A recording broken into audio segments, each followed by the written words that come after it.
And we don't always need to start another thing. Sometimes we need to stick with the thing that is already there and just help it to fulfill its mission. If it is a green bubble, I'm here to burst your bubble. I'ma just say, no diss to black men, but every black man group chat that I've tried to look at is shot somewhere in every black man group chat I've seen. Yes. I'm not the stick beside him right now person, so I probably am the wrong one to ask. Forensic experts all over the country are saying that the election software was compromised. Yeah. Well, I'm interested not only in that, but the IG report that recently came out this week. And just to be clear, Andrew, you're talking about the Department of Justice IG, not Instagram, for those of y'all who might be confused. There are a lot of times where I'm an Old Testament Christian, but killing somebody ain't one of them. I'd like to no longer delay the trauma, but if there is something to be learned, we should learn it. Native Land Pod is a production of iHeartRadio in partnership with Reason Choice Media. Welcome.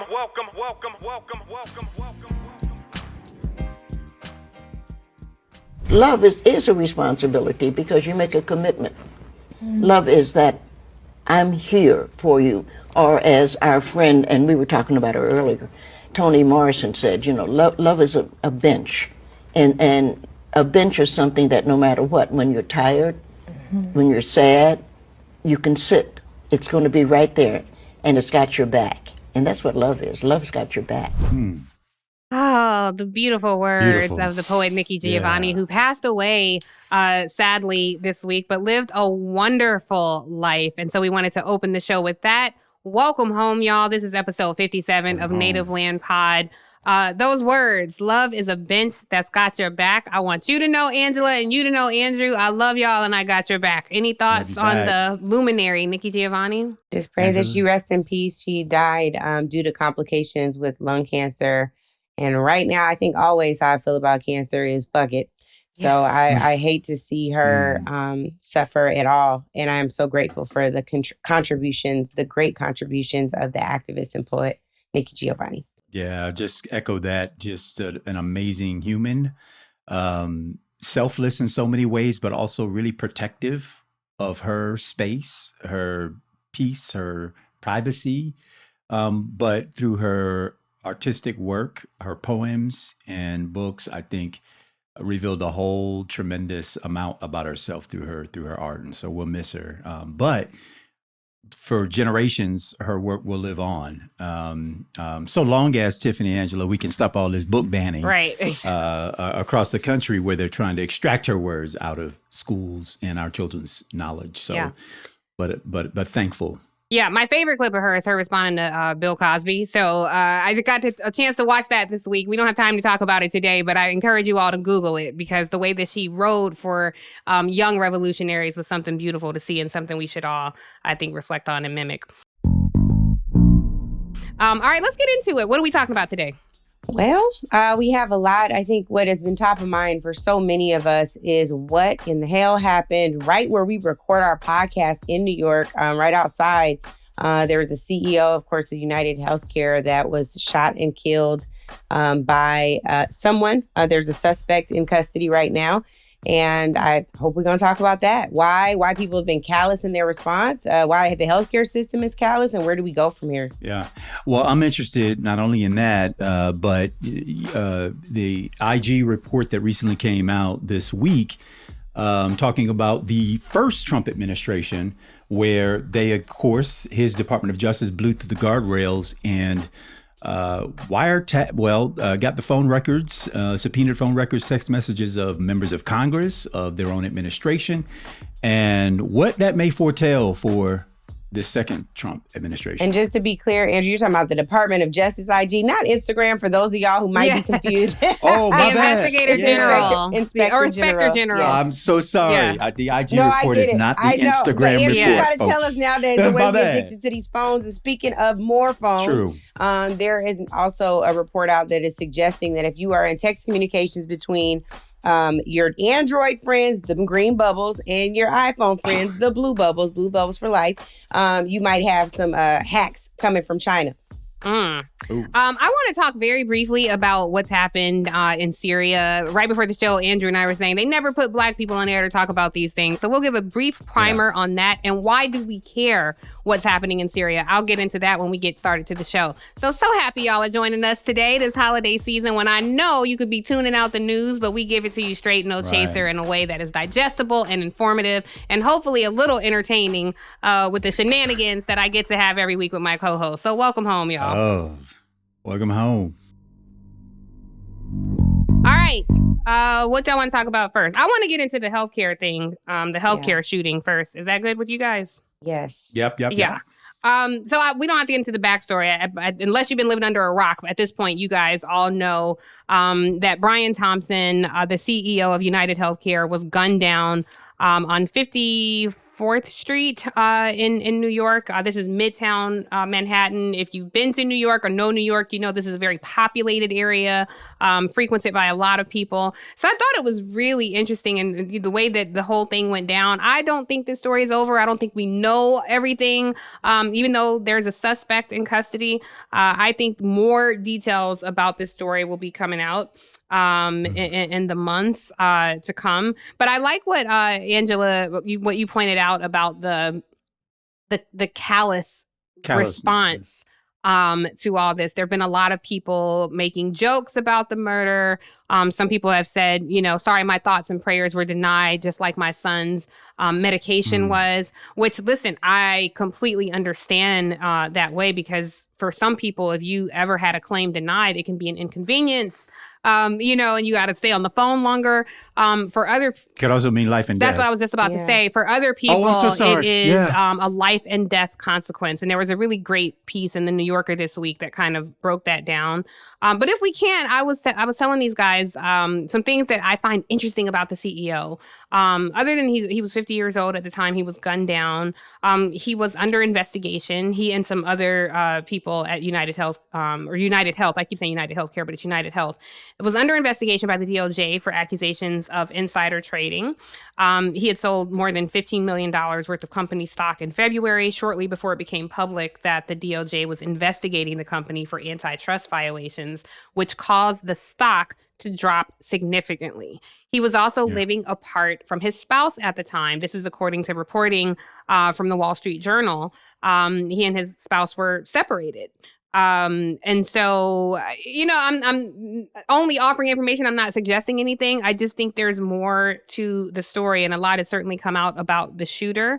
So a lot of strong feelings on this on both sides. We've all dealt with the healthcare system, and it can be, like I said, quite frustrating and heartbreaking. Angela, I'm curious your thoughts on this. Because I think you have a unique lens, one, just as somebody who's navigated the healthcare system, but also someone who's worked on policy, healthcare policy issues on Capitol Hill, and just as a thinking, feeling human being, how you feel about it all. Yeah, I actually didn't really touch healthcare policy as much, but I will say the way that, Obamacare was supposed to help us in understanding, in navigating, in making healthcare access more equitable. We are still struggling with that well into a decade after, right? And we're still navigating this. And I think that is really, really challenging. I think right now, even as I go through the healthcare system with my mom, I will just say, I wish that people were as thoughtful about everyone else's loved ones as they would be with their own. I think this is not that different than what we were just talking about last week with Joe Biden finding the compassion to pardon his son, and Reverend Jackson saying, hey, there are a lot of other mothers and fathers out there who need that same compassion exercised when you're considering their pardons. I think it's no different with doctors and nurses and medical team staff who are working on these cases. Someone could be paralyzed if you make the wrong move. Someone could lose their life if you make the wrong move, if you deny this claim. And I think that we really have to think about this in a much more compassionate way. It's not a partisan issue. Healthcare is a right, and we've treated it like a privilege for a select few. I'm eager to understand what the motivations would be of Luigi. I can't pronounce his last name. Should it Maggioni? be I don't know how to pronounce it. But what was the motivation? Yeah, what was the motivation with him desiring, if he did, kill the United Healthcare CEO? And I guess, I have a lot more questions than I have answers. I have compassion for those who are interfacing with this system, but I can definitely say the answer is not blood for blood. There are a lot of times where I'm an Old Testament Christian, but killing somebody ain't one of them. I just ain't here for it. So I don't really understand the ways in which people are responding. Tip, I know on the production call we were talking about what the casing said, and I can't remember again. Deny is the name of her book, you said. Yeah. It said deny, defend, depose. This was the message that was found on the 9mm ammunition found at the scene of the shooting that mimics the phrase delay, deny, defend, which is commonly used by lawyers and insurance industry critics to describe tactics used to avoid paying down some of those claims. So, but I hear you though, Angela, because the thing is, somebody could just as passionately feel angry about people who wear fur.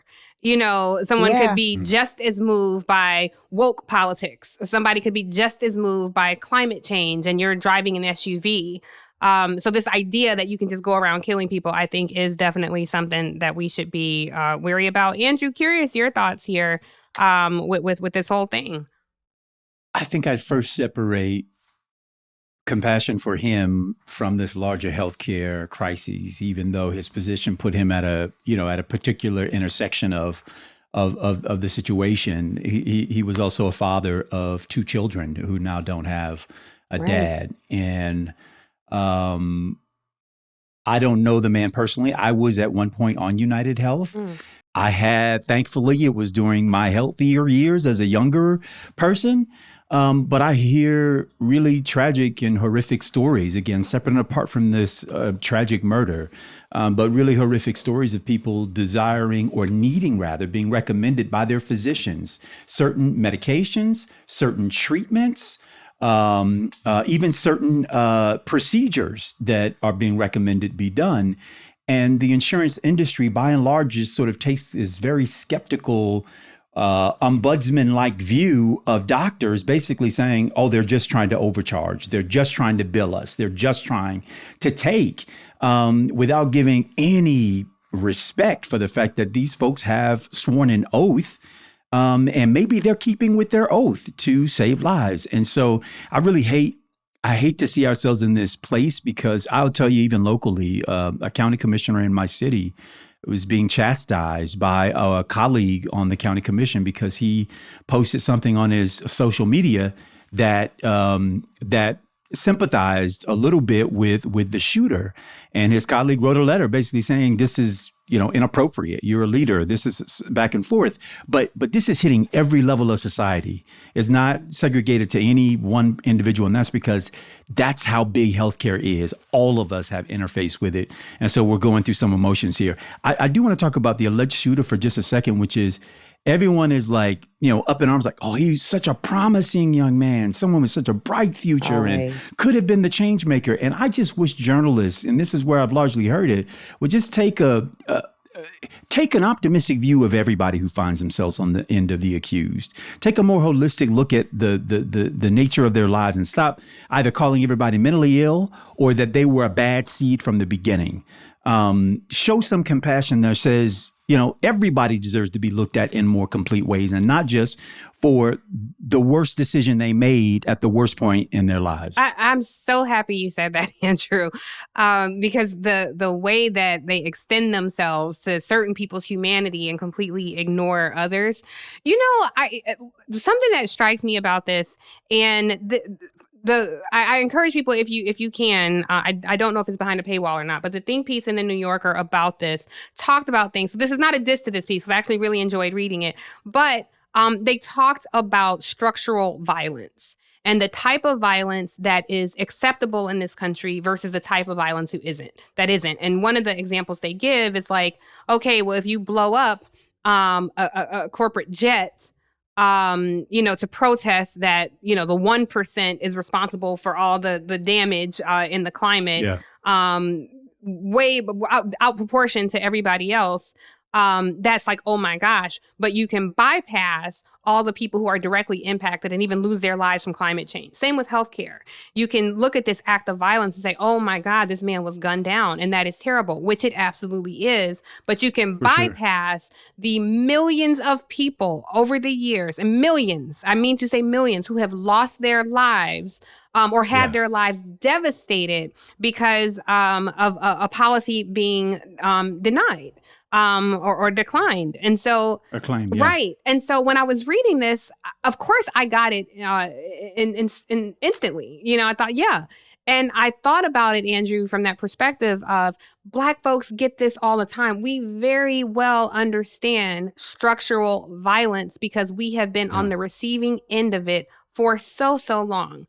And so it's kind of like violence is abhorrent in an individual story, but acceptable. It's more palatable in the data, right? So if you tell me 10,000 people in India died today because of a flood, which is horrific. But if you tell me one story of Sarah who lived in India, who wanted to be a ballet dancer her whole life, who loved Cabbage Patch dolls, and she died, then it's all of a sudden GoFundMe's everywhere. Right. So the way that we process structural violence, I think it's more of a philosophical discussion, an evergreen discussion. So I hope our listeners will have this discussion. I also think it's a way of coping, Tiffany. I think sometimes the massive nature of of these larger instances, or as you mentioned, the statistics of it, like what the data shows, you get to a point where it is so inconceivable, it's so big, and in order for your mind to cope, you almost have to blanket it in this section. But the individual story you can make room for. Yeah. And I agree with you. I think it's horrific. I feel that very much so the same way around gun violence. I think, are you kidding me? Yet again? Well, that's another discussion. Ghost guns, because he was murdered by a ghost gun, and how might the GOP respond to this? Also, and how the courts who's hearing a case on it. Precisely, and the uptick in requests for security by CEOs and other people in the C-suite who traffic in this. It's a lot of issues that will arise. My brother was asking me, he's like, I wonder if this will lead to change in healthcare.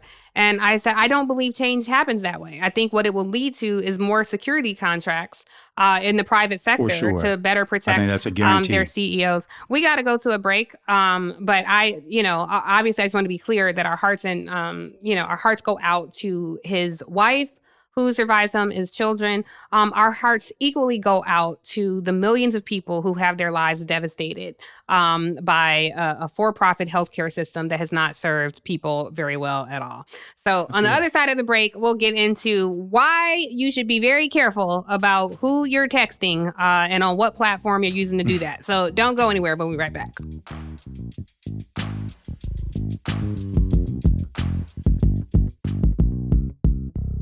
Hey, Native Land Pod, it's Jeannie. I'm in Orlando, Florida, and I just wanted to ask a question. You had mentioned on your podcast that you posted the day before Thanksgiving that, y'all were looking for what is our Heritage Foundation and what can we do to grow an entity, that can affect change like they did, even though we don't want to be like them. But you had said, we just need to get some white folks involved. And I'm like, I'm a white folk. And I'm not going to give any more money or any more of my time or efforts into areas that I have done in the past because they don't work and they're ineffective. And so I am ready and willing to help if y'all can educate me on,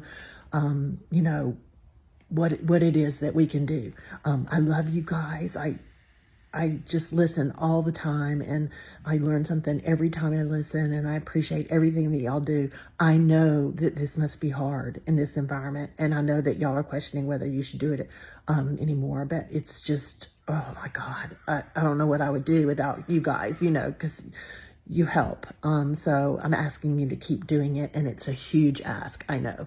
So thanks so much and for all that y'all do. I appreciate it. Talk to you soon. Bye. There are some great things out of Florida, by the way. It's Orlando, You're not Florida. biased or anything. Nah, but we always, at least Tiffany and Leonard always want to remind us of the Achilles that exists. But there's some great stuff too. I love her question. I love that. One of them. Yeah, I thought that was a good question. Let me make sure I'm understanding it correctly. You guys correct me if I'm wrong, but she's asking what is the version of the Heritage Foundation on the left? I think it was in response to an episode we played on sort of Project 2025, and we talked about the conservative infrastructure and that we needed one to match it, and we kind of went through the history of it. And I think she got perked by the idea that we could, build something or maybe direct people toward, one or so particular places. Yeah. Because I think there is infrastructure that exists and can be built. Maybe this can be a mini pod. I don't know. I know we might talk about what's happening with the DNC chair race, but I would argue Center for American Progress, Black Voters Matter, Brennan Center for Justice, all these organizations. Yeah. But I also heard her ask what can she be doing? And people ask us that a lot. And my answers are always the same. And I feel like I need to maybe devote some time for deeper thinking, because I'm always saying, well, there's GLTV efforts. You can contribute to candidates who align with your values, even if it's at the state legislature level, whatever. If you give $10, you can door knock, you can phone bank, and I don't know. I think people want a more immediate gratification on their efforts. So Andrew, you ran for office. Yeah, no, Tiffany, I have a knee-jerk reaction similar to you, which is do something. There are things that are out here and available. But you know what I haven't always appreciated is that everybody isn't the door knock person. Everyone isn't the get out front and lead in that way. But there is something really for you, depending upon what it is you are most interested in and what you feel most comfortable with. And I'll make this recommendation, and it's the unsexiest of all, but I think probably the most impactful of all. And that is to organize right where you are. Who are your group of friends, your circle of influence, the people who know you, love you, trust you?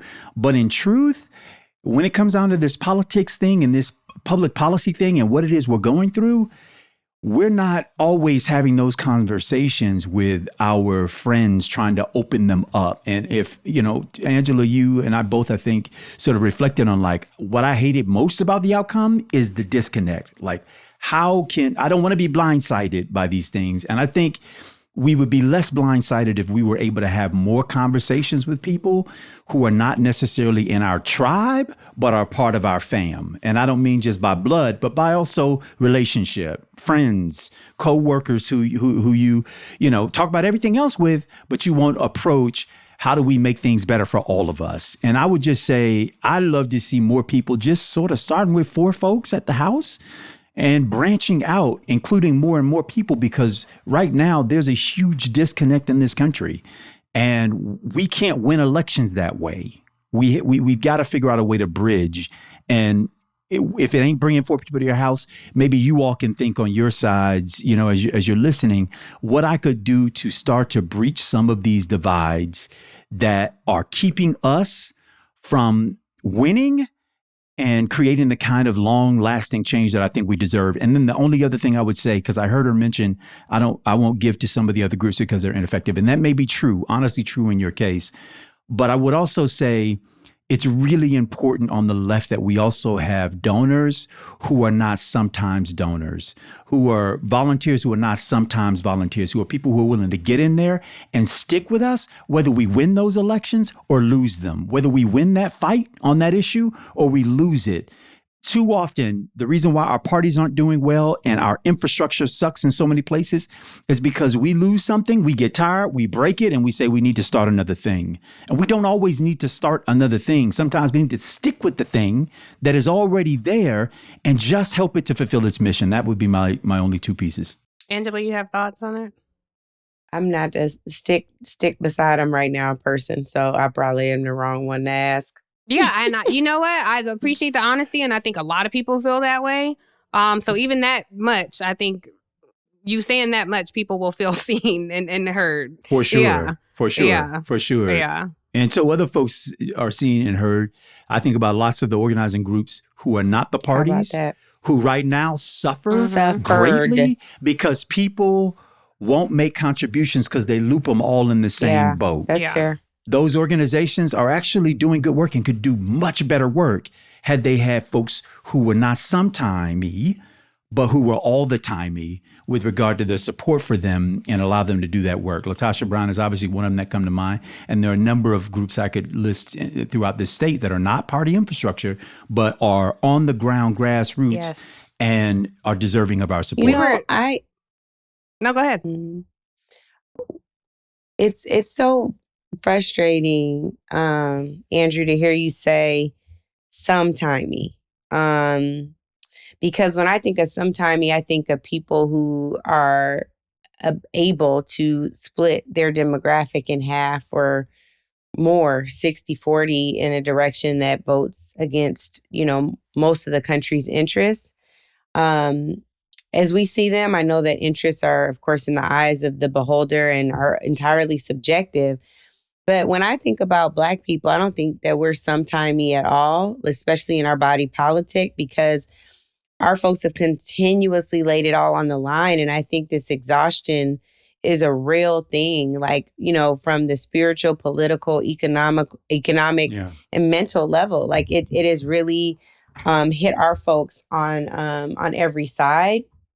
So I just would say, I'm not someone who is prone to give up easily. And I've definitely been in organizing mode, but I'm organizing from a point of rage.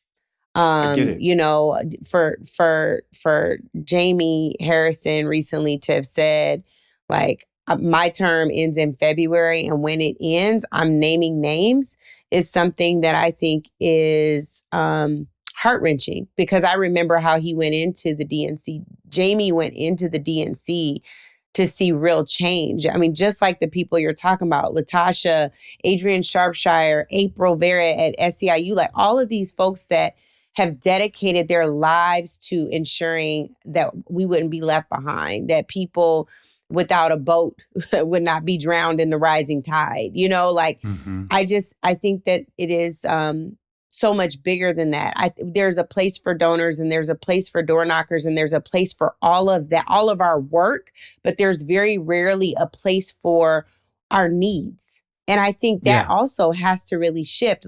There needs to be a place just for listening. Right now, we should be in a posture of hearing what people feel like they needed that was completely ignored and has been for decades, So I'm wrestling with that piece. And I think that's what I mean by the conversations, Angela, the whole not being blindsided, so that you start to hear, listen, and react. And maybe the reaction is just, I hear you, I see you, and I hate that happened.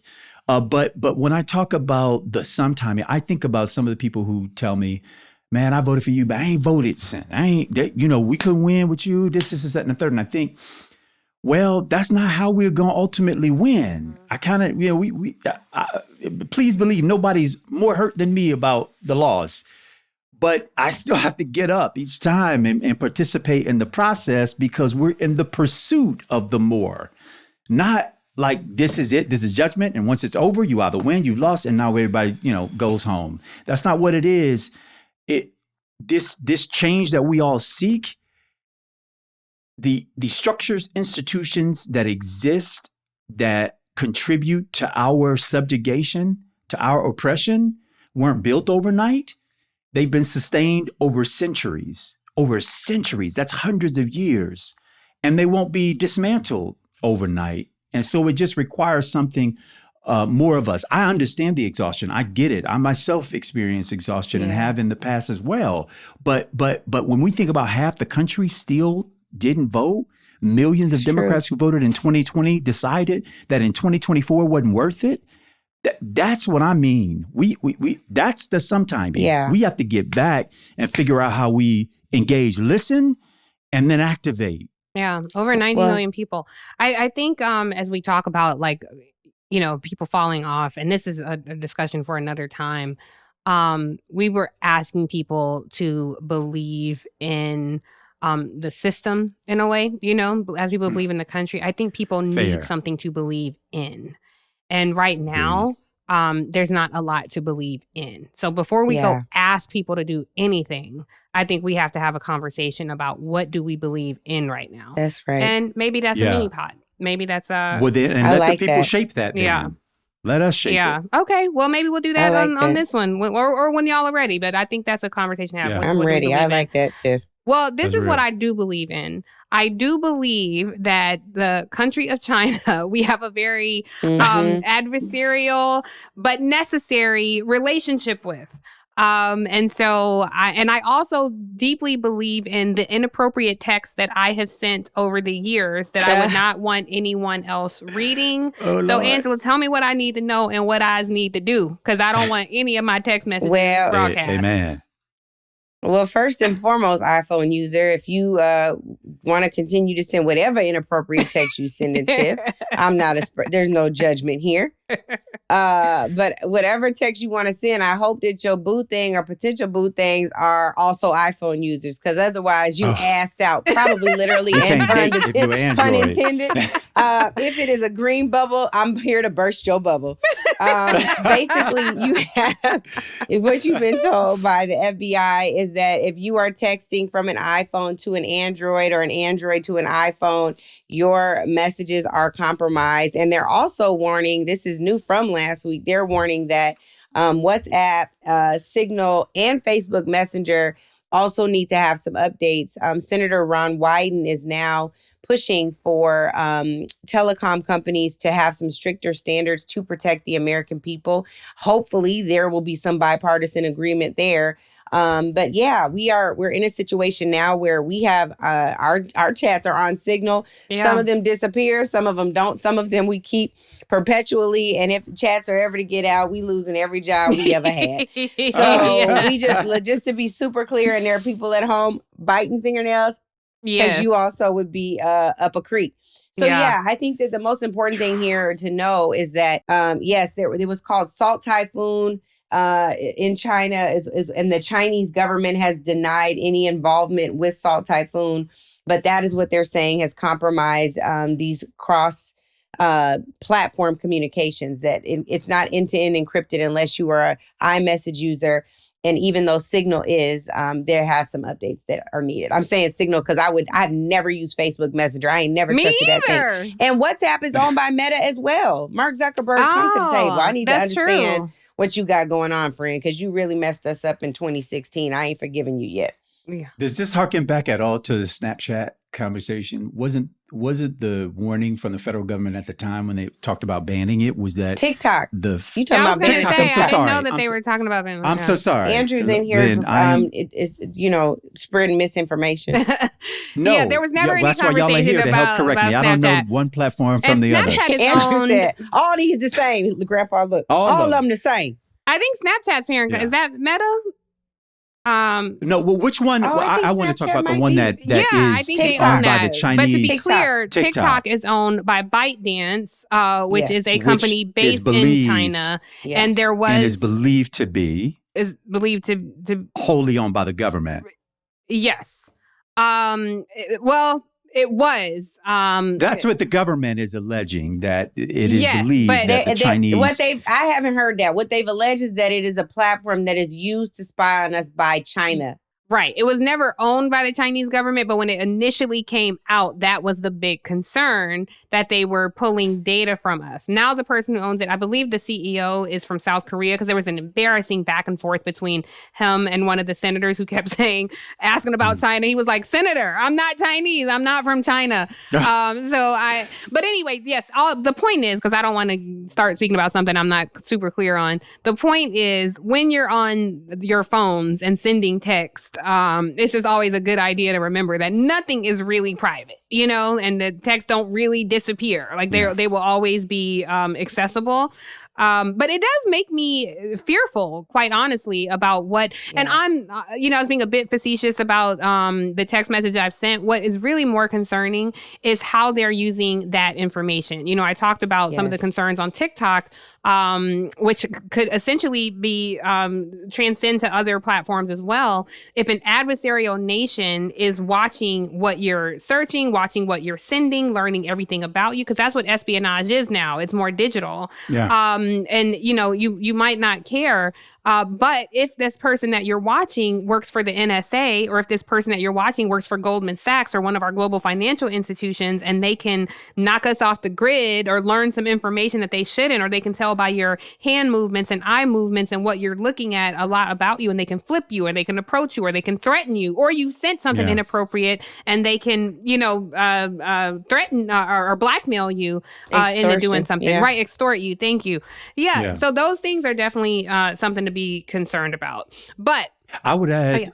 No, go ahead, Andrew. I was just going to say, add to your list that also the intelligence that's being gained about whole communities. So say Black men are communicating in certain ways and you see repeated themes coming up. This is how they get to intrude in our elections and weed into the crevices of cipher issues and know exactly who to talk to about those things because they have analyzed it enough. They know exactly what we're talking about when we're just talking amongst each other. Yes. Well, and I'd like to know as well. Gets weaponized. I would bet on some of that info. I bet you would. Just a quick correction before we go to break. Snapchat is not owned by Meta. It is owned by Snap Inc. So thank you. Thank you. I do not want to be spreading misinformation. Thank you for that real-time fact check. That's what we got to do. Yes. That's what we got to do. We got to go to break. But Andrew, if you do have insight on how I can get access to some of those Black man group chats, shut the hell up. I would like to know. We are not going to China to get... No diss to Black men, but every Black man group chat that I've tried to look at is ass shot somewhere in every Black man group chat I've seen. Yes. They send ass shots to each other all the time. Some not of their own. Other booty shots. Yeah, girl, Instagram thoughts, and they all share the things. My friend, some of them stupid enough to like the actual post on IG. Yes. And speaking of IG, we're going to talk about an IG report. It's often an accident. Right. IG report. It is an accident, but you should have been looking anyway. You should have been looking anyway. I don't have just about them looking, but I used to ask my friend's husband all the time, like, what are y'all talking about in the group chat? And finally, he's like, you want to see? And I'm just scrolling through ass shot after. It ranges, though. No, I mean, well, my friend was a wife, and she was like, girl, you don't want to see what they got in that group chat, I promise. And she was right. And I trust that the wife knows. Yes. I just want to say we're going to a break, and we just did one kind of IG report, but on the other side of the break, we're going to do an actual Inspector General report conversation. So we'll be right back.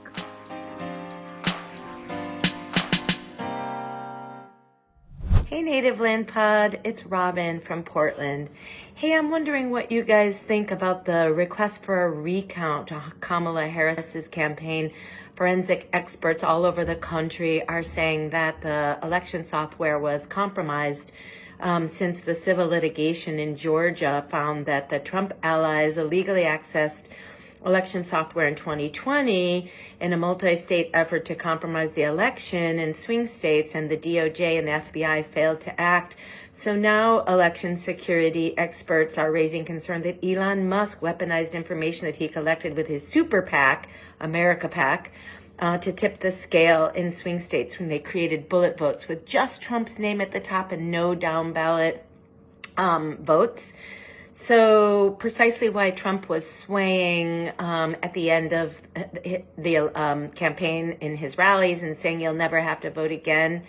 There's been a lot of good information out there from people high up in the political ecosystem requesting a recount. What do y'all think? Child, I think that we... I don't know what to think. I'm telling you this right now. I go back and forth every other day about if there was some type of interference. I want to believe there must have been, because it is so hard for me to fathom that Kamala Harris lost every battleground state. And then I go back to the experiences that these staffers had that has now been, of course, reported in the New York Times. By the way, I did not leak that call. I'm so pissed off that call was leaked. I'm so pissed off about Can you that. get background on that? We were talking about this in our group chat. And I'm telling you, if you step away from our group chat for 5 minutes, you come back and it's 100 messages. And I could never scroll up. But I just saw Angela leak call, New York Times. What happened? So I talked about this on the podcast briefly last time, just in general terms, because I wanted to affirm their stories and to let them know that I believed them and their experiences. But we did a call with Kamala Harris staffers from the campaign people need jobs when they're leaving. And so the call was supposed to be about how, like, one, for me, somebody who I see as a big sister, thank you for supporting her. How can I make sure that y'all are all good? And I thought it was going to be a group of like 10. It ended up being over 55 plus staffers talking about what they wanted to do next. And that call quickly turned to some really big complaints, some really hurt feelings, some rage about their experiences on the campaign. I'm frustrated that there was a lot kept away from the principal. Some really, really bad experiences with the campaign manager, the deputy, or the campaign chair, the deputy campaign manager.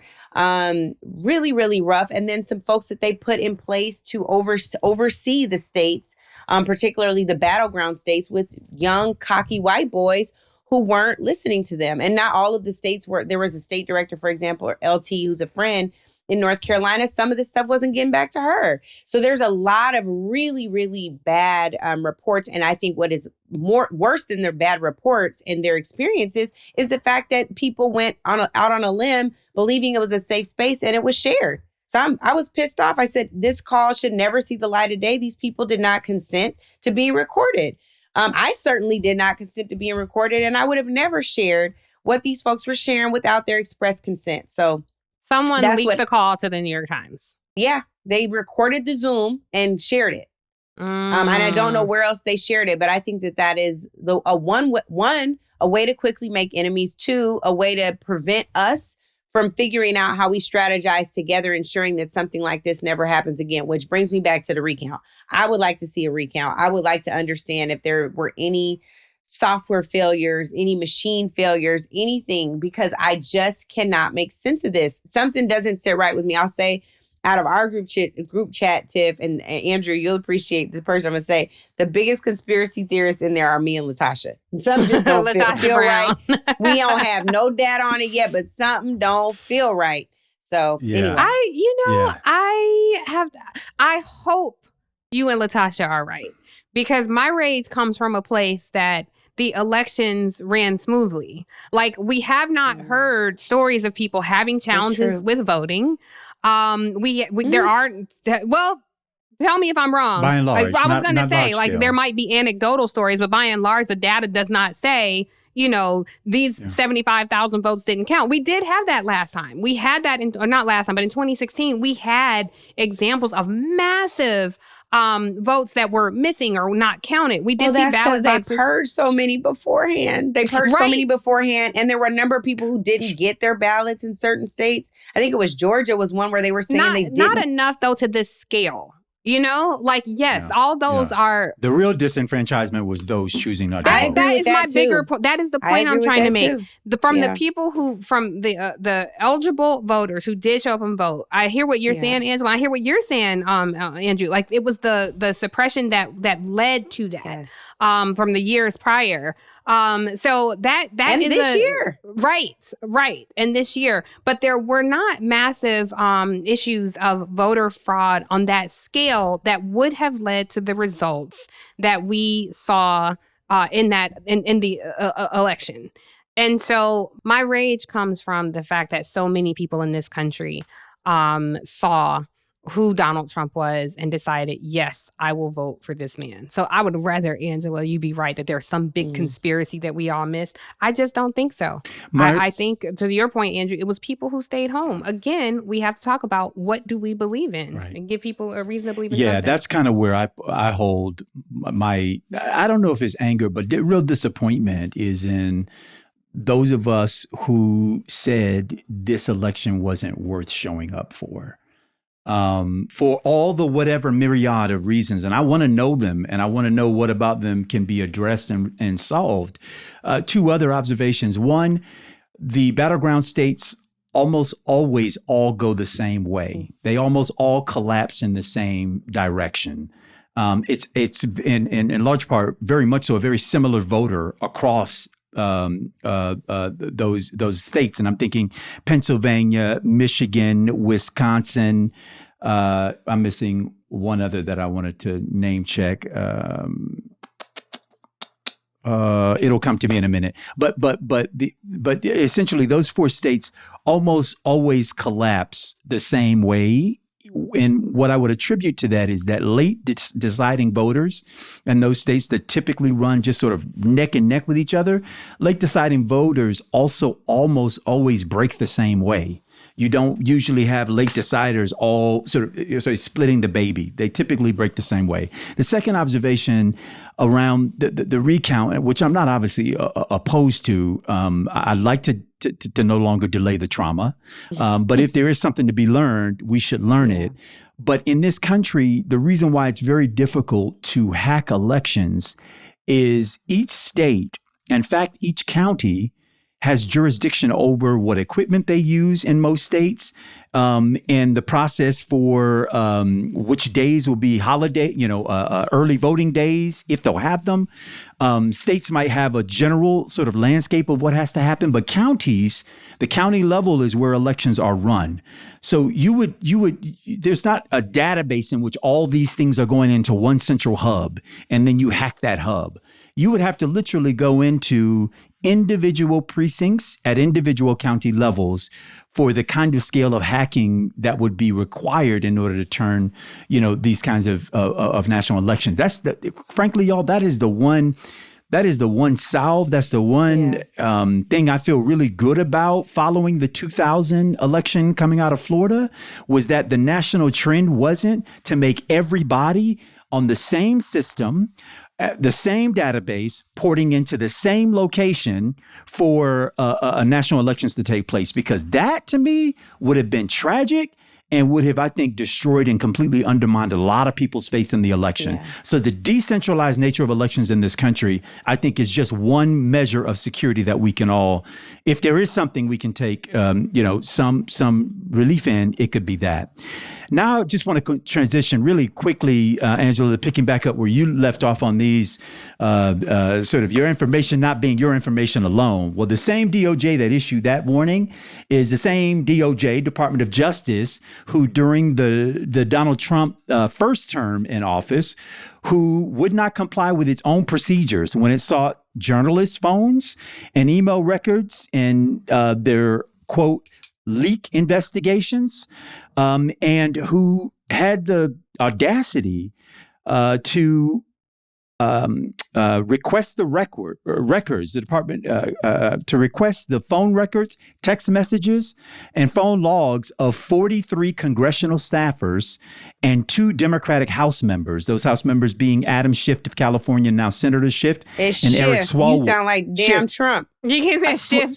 Swift? Schiff. Did I say Swift? Schiff. I mean, I'm sorry. Now I can't It's spell no T. It's Schiff. Chiff. I'm sorry. Adam Schiff. Chiff. Adam Schiff. No Schiff. T. No T. No T. Schiff. Schiff. Okay, my bad, y'all. Adam Schiff. Senator Adam Schiff. And He's not a Congressman senator Representative yet. Eric Swalwell. He's going to be senator in The He January. senator just got elect sworn in from by California. Kamala Harris yesterday, or 2 days ago. Oh, you Yeah. know what? Maybe that's right, because The passing. LaFonso was But I temporary, so thought maybe they she swore him in finished his early. term. She did. All I know is he was sworn in You with right. the New Okay. Jersey All right. fella. Okay. Okay. 2 days ago. Now I'm about to So look this up. Adam Schiff. in any regard, this is alarming to me for a couple of reasons. One, Donald Trump and the Department of Justice, at the point that the Department of Justice decided to subpoena the congressional staffers, these were Republican and Democratic staffers, committee staffers, and 2 members of Congress, that decision was made during Jeff Sessions' term as Attorney General. And Sessions had recused himself from this investigation involving Russia and the 2016 Trump campaign, Carter Page, and their ties to the state of Russia, the government of Russia, with regard to election interference.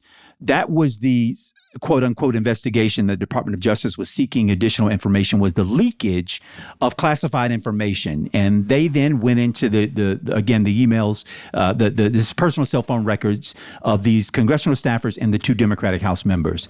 What happened there was Jeff Sessions, the Attorney General at the time, did not provide sign-off because he had recused himself from that investigation. The sign-off came from line prosecutors.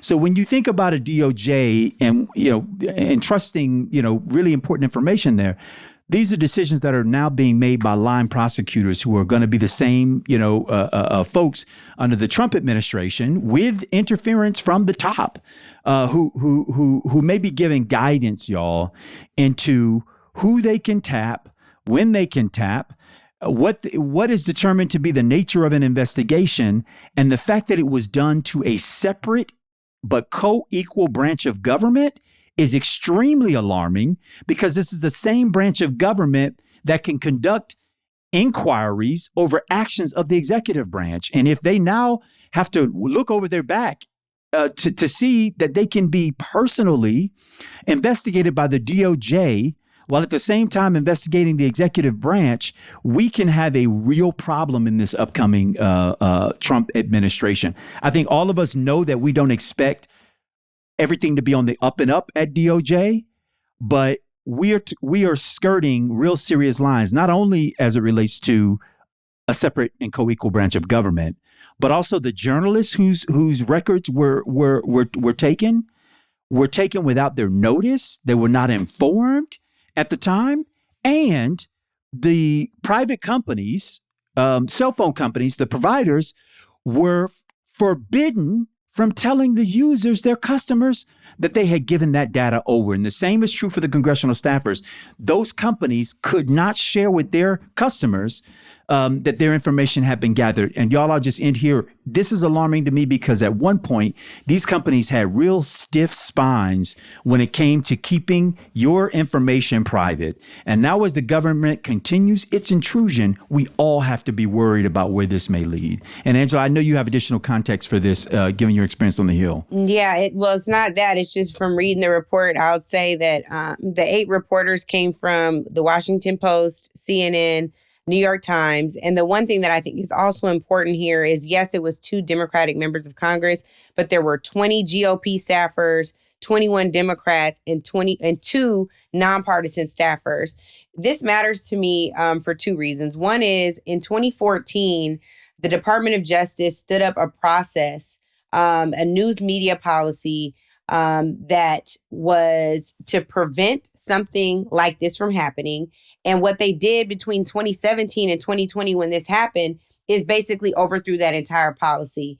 And so the Inspector General said that they were troubled that these failures occurred just a few years after they announced this news media policy. Additionally, they failed to convene the News Media Review Committee to consider the compulsory process authorization request, which is, of course, what you're talking about, where everyone has to turn over these records and not notify the entities or the people whose privacy was violated.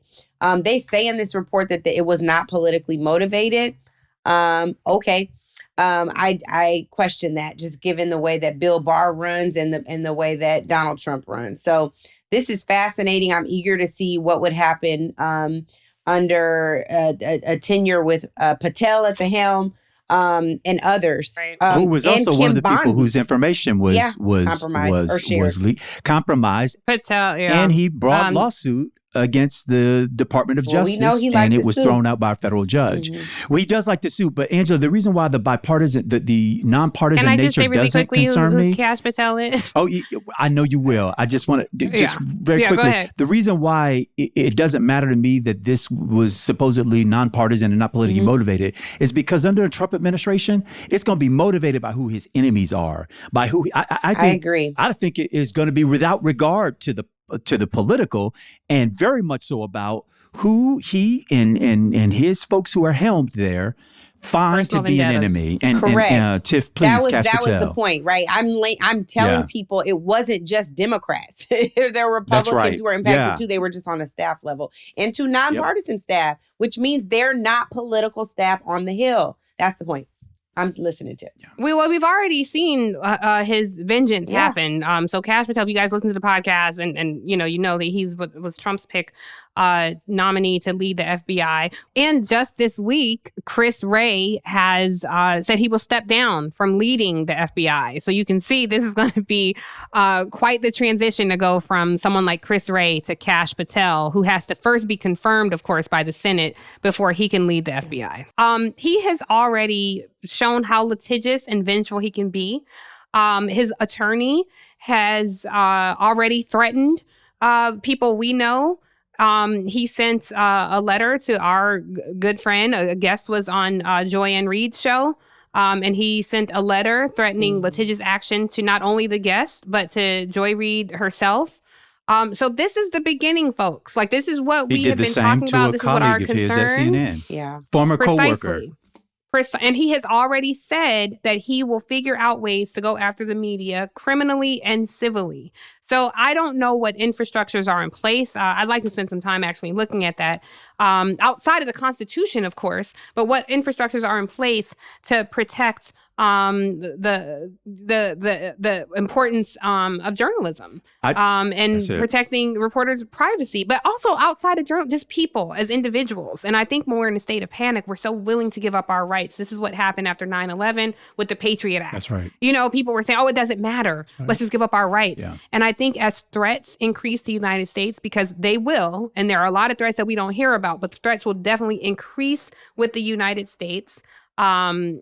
I think that we have to be careful on should another domestic terrorist act happen, we have to be thoughtful and careful. In the same sentiment, our sister Congresswoman Barbara Lee was, being the sole person to vote against just giving limited access to declare war.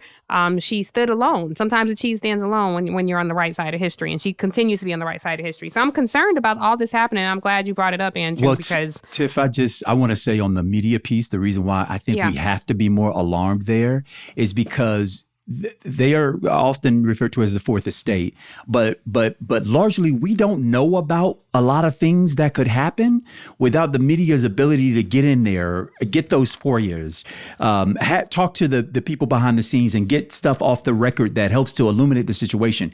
If these folks can be chilled from being able to do their job, this is a direct fascist attack. You go for the media first, so that you don't get facts out into the public. We don't get to know what's going on behind the scenes. We don't get to know the kind of incursions the government is increasingly taking on each and every one of our individual liberties. So if they can chill the ability for journalists to look into what they're doing, that's the fast road to a certain place. Well, one of the things that should concern all of us, and that is terrorism, and what could happen should things land here domestically. So we're going to go to break. On the other side of this, I'm going to talk about what is happening in Syria, and I'll tell you why it should matter, and we should get to our CTAs. So don't go anywhere. We'll get to all of that on the other side of this break. We'll see you on the other side. Amen. All right, welcome back, you guys. I know you've been hearing a lot about what's happening in Syria, and I want to quickly just give some context for that. So the Syrian government this month fell with astounding speed, so quickly that it caught U.S. intel completely off guard. I remember when I saw the breaking news that Damascus had fallen, being really surprised by it. So Assad, the whole fall of the government ended a nearly half-century rule from Assad. He took over for his father in 2000, and he's a doctor trained in London. And after his father, he took over. And the civil war against Assad, you guys will remember the Arab Spring. This was during the Obama administration, and that's when the civil war during Assad began. This is when countries throughout the Middle East were rising up against these authoritative regimes. So when this was happening, Assad responded by torturing children. This could be kids who were spray painting graffiti on a wall. And he gassed his own people. And so you may remember in 2011 seeing the imagery of children on oxygen. It was awful to see these kids have nerve damage and react to being gassed. Now, how was he able to do that? With the military support and the direct financial backing of the Iranian government and the Russian government. Now, this is where things get a little complicated. When the uprising was happening, these rebel groups started forming their own armed militias, and they eventually took Aleppo in Syria. Now, it took 4 years to get that back. Assad got it back by, again, gassing his own people. Why do we care? Because there are some urgent and pressing questions coming out of the Middle East right now, especially when the United States is going through our own regime change. And when Trump comes back in office, he's looking at a very different Middle East than he did 4 years ago. So we really do have to be concerned about how he might handle this.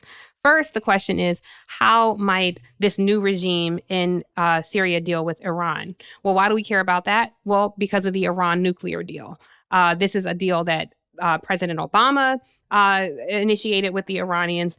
President Trump undid the deal. And so now, will the new rebels evict Iran out of Syria? Same for Russians. Or out of pragmatism, will they seek some sort of compromise or some sort of working relationship with the same people who helped kill them? Because remember, Iran helped Assad gas people. So how might they deal with Iran now? How might they deal with Russia now? Iran has already proactively said they're not trying to kill Trump. You guys may remember a few weeks ago, there was some intel out that they were trying to assassinate Donald Trump. They proactively, the government came out and said, hey, we're not trying to do that. Just so you know, they were trying to kill Trump, allegedly, according to U.S. intel, for ordering the 2020 drone strike that killed General Soleimani. And I remember at the time thinking this was a big deal. Imagine if somebody came over here and killed our Secretary of Defense. You don't go, okay, even Stevens takes these backseats. We're all cool now. They played a long game and they're still pissed off about that. So what will happen there? Or will Iran race for their effort to make another nuclear bomb? And this is a weapon that some Iranians view as their last line of defense in this new era of vulnerability. Now, there was a member of Congress, Congresswoman Tulsi Gabbard from Hawaii. When all this was happening, Tulsi Gabbard was defending Assad and casting doubt on what U.S. intel had confirmed. And she started going to bat for Assad, but also having some private meetings with Assad. Assad has since fled Syria, and guess where he went? I'll give you 2 guesses, you'll only need one. Russia. He is now in Russia. And so now that she's expressed these doubts from April 2017, it flew in the face of U.S. intel. You have an own member of your government basically saying what you're saying is not true. So Syria is very unstable right now. We don't know what's going to happen. The president the then President Trump, Donald Trump, then said there can be no dispute in the conclusion that the U.S. intel has already drawn. So now you've tapped somebody to be DNI, the Director of National Intel, who was saying the opposite of what you were saying 4 years ago. I would imagine at Tulsi Gabbard's Senate confirmation hearing, this is something that will and should come up. The question I would have is, would Gabbard like to see Syria go back in the hands of Assad? What is her recommendation for how all of this happens? This is something, it is the Shia crest. And it matters because of geographically, if you look at the map, there is a route that goes from Syria, Iran goes through Syria, then to the Gaza, straight to the Gaza Strip. And so they're known as like the third arm of the Shia crest. And so this is something that we all have to care about. 1, because the Iran nuclear deal matters. 2, should terrorism happen, we've made some enemies, and we have to be vigilant about terrorism coming to our domestic land. And 3, given that Iran has been weakened by its proxies, a lot of what has happened in the Middle East, this is a big deal. Now, I am no expert on Middle East politics. I definitely have been reading a lot about Middle East politics my whole career, and in more recent years, the rise of the global South.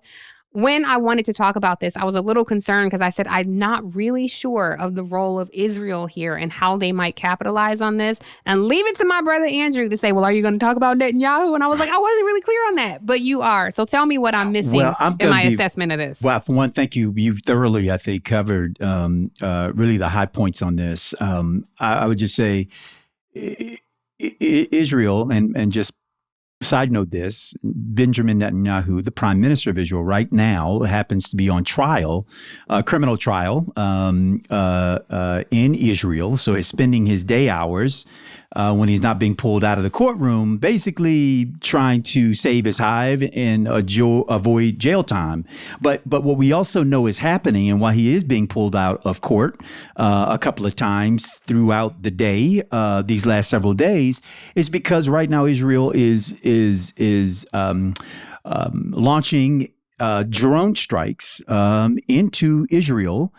They say to weaken any potential French group and threat that might arise against the state of Israel. Now, the groups, all of the separate groups that came together, previously they had been fighting each other, and therefore they could not get Bashar al-Assad out of office because they had so much sectarian and territorial strife amongst each other. Syria is a country that frankly has many countries playing directly in its yard.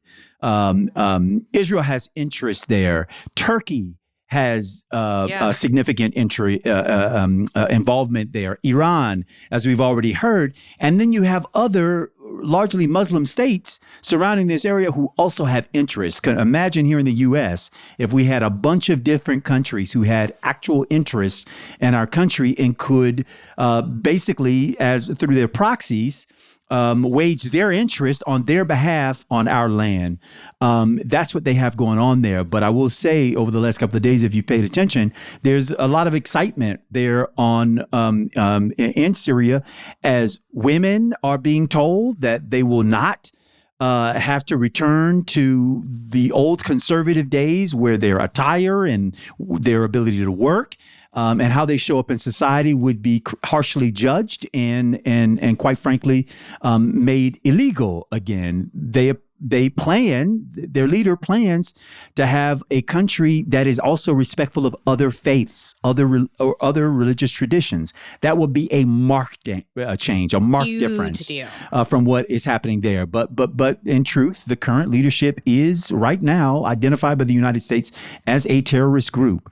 We don't know what the future U.S. relations will be, and the incoming president has already said when Assad was ejected, he said that this is something that Russia and Iran can deal with, that the United States is going to take a back seat. Well, that's extremely problematic. We have 900 U.S. American troops on the ground in Syria. This is not a place where we can take our eyes off. And then finally, what I am hopeful won't be a continuous overreach by Israel is this bombing that could then lead to, again, another generational set of enemies against the state of Israel.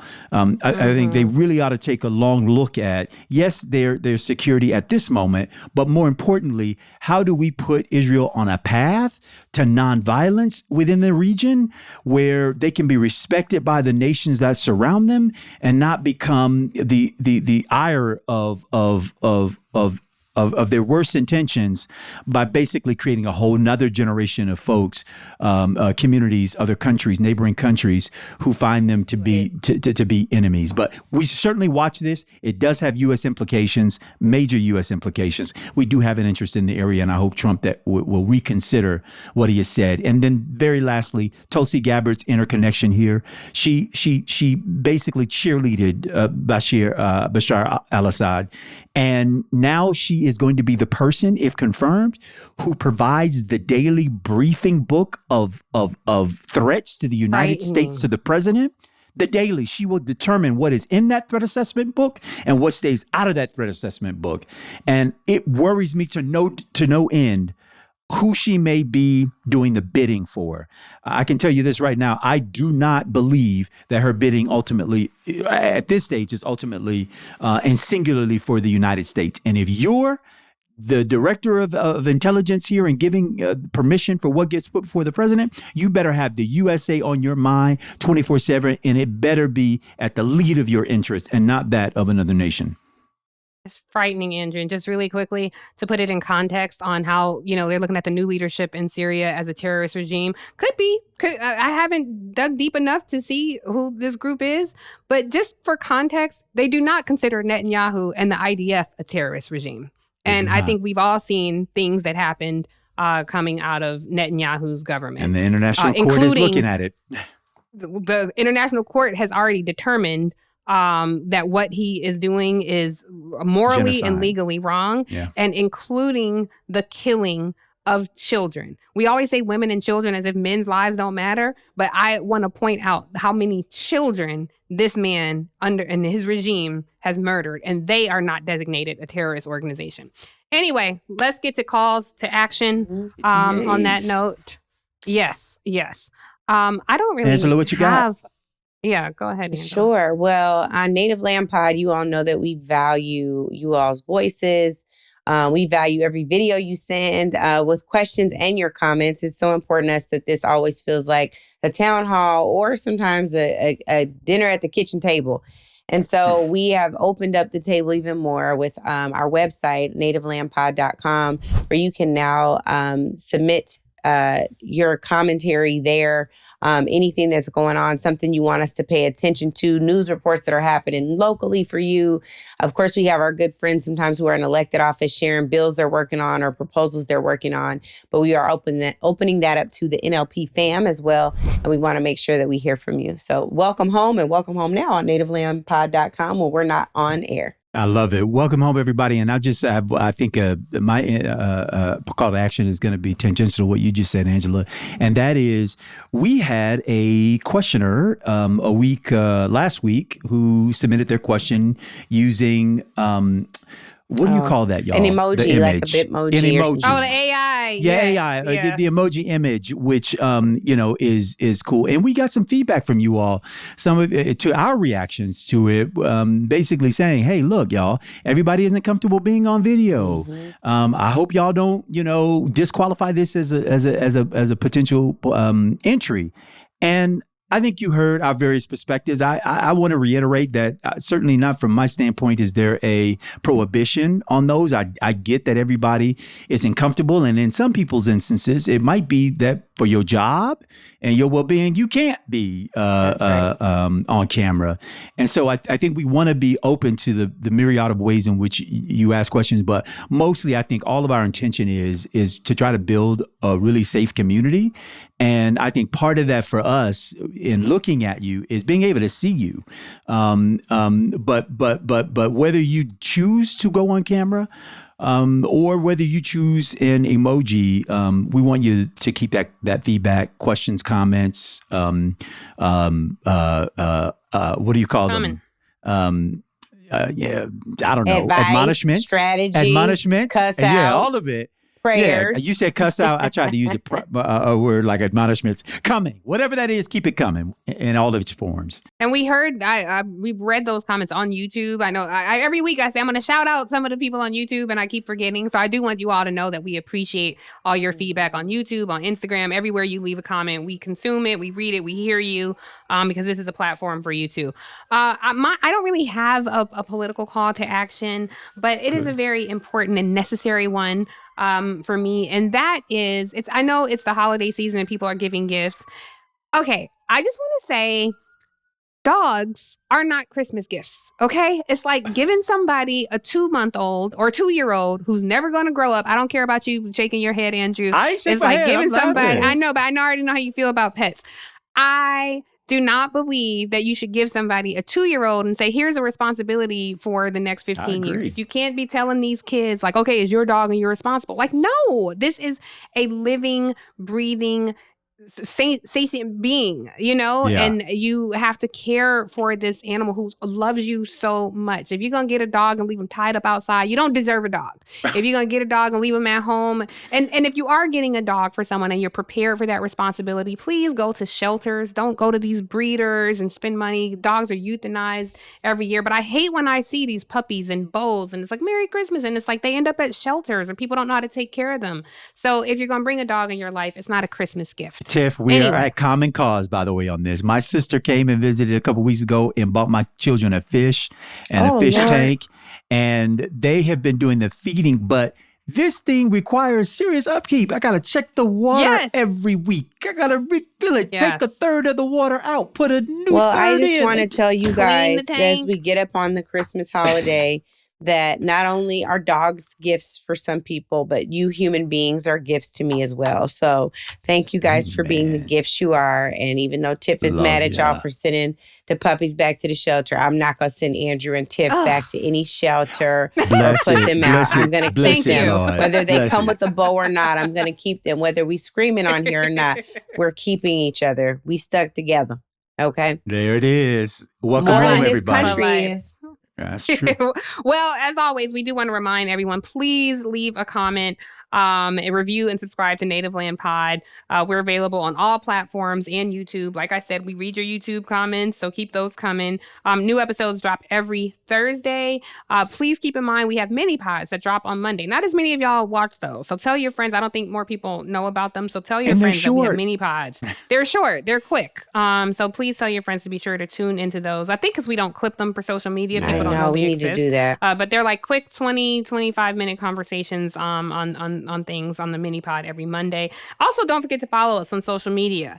We're on Instagram, all the platforms. But you know where we're not, where we need to be, you guys? Blue Sky. People keep asking. Angela's on there.